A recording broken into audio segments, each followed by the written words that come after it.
લોકસભામાં વિપક્ષના નેતા રાહુલ ગાંધીએ ભાજપ પર કરેલા પ્રહારોથી હિન્દુઓની લાગણી દુભાઈ હોવાના આક્ષેપ સાથે વડોદરાના યુવકોએ પોલીસ ભવન ખાતે આવેદનપત્ર પાઠવી તેઓ વિરુદ્ધ કડક કાર્યવાહી કરવા માંગણી કરી હતી। લોકસભામાં વિપક્ષના નેતા રાહુલ ગાંધીએ ભાજપ પર તીખા તમતમતા પ્રહારો કર્યા હતા અને કહ્યું હતું કે શાસક પક્ષ ભાજપના નેતાઓ હિન્દુ નથી, કારણ કે તેઓ 24 કલાક હિંસા અને ધિક્કારમાં સંડોવાયેલા રહે છે। ત્યારે આ વાતથી હિન્દુઓમાં ભારે રોષ ફેલાયો છે। ત્યારે વડોદરામાં પણ કેટલાક યુવકોએ એકત્ર થઈ પોલીસ ભવન ખાતે આવેદનપત્ર પાઠવી રજૂઆત કરી હતી। જયમીન વાઘેલાએ માહિતી આપતા જણાવ્યું હતું કે રાયબરેલી લોકસભાના સાંસદ અને વિપક્ષના નેતા રાહુલ ગાંધી દ્વારા દેશની લોકસભામાં એવું જણાવવામાં આવ્યું હતું કે હિન્દુઓ 24 કલાક હિંસા અસત્ય કરે છે। એમના આવા નિવેદનથી ભારતમાં વસતા 120 કરોડથી વધુ હિન્દુઓની લાગણી દુભાઈ છે અને એક હિન્દુ તરીકે મારી પણ લાગણી દુભાઈ છે।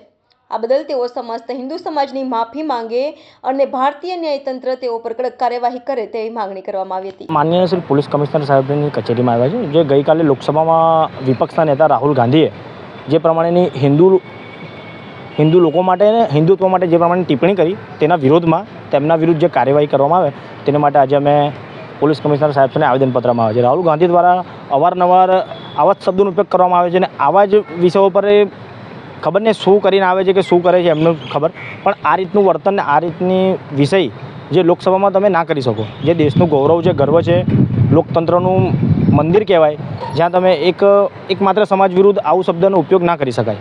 એટલે અમારે પોલીસ કમિશનર સાહેબશ્રીને અરજી છે કે 295 ક અને 153 ક પ્રમાણે કે ધાર્મિક લાગણી દુભાઈ તે વિરુદ્ધ જે કલમ લગાવવામાં આવે છે તે કલમ લગાવી તેના પર કાર્યવાહી કરવામાં આવે। જયમીન વાઘેલા।